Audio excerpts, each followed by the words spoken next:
Мен баягы төмөндө айтып кеткендей эле бул жерде мындай забор турчу. Мындай забор турчу. Бул жерде апрель окуясында 2010 жылы апрель окуясында 85 бала өлгөн. Жок, адаштым. 86 эр жүрөк өлгөн экен. 7 апрель 2010 жыл.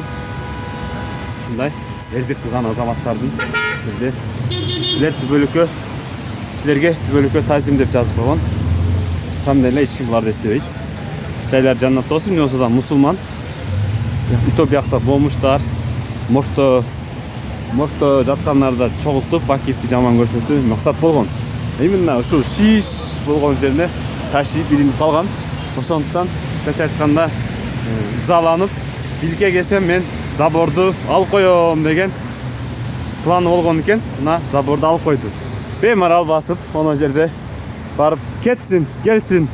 Же болбосо жакшы дегиле анау мынау деген темаңарды айтсаңыздар болот.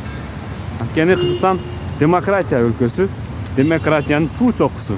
Бул жерде чичип боңду жеп алсаң да болот. Же болбосо кыскасы эмне кааласаң ошону кылсаң боло турган ушундай демократия. Мынакей көрүңүздөрбү? Оно бурчтукка забор калган заборлорду алып салган. Бул жерде бир жепчуттар келип атат. Ушундай.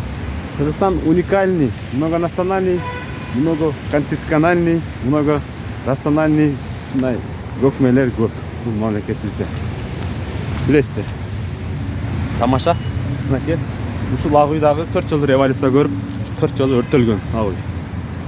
Азыр мен силерге нар жактарынын именно таши каерге илинип калган жерлерин тартып көрсөтүп берем.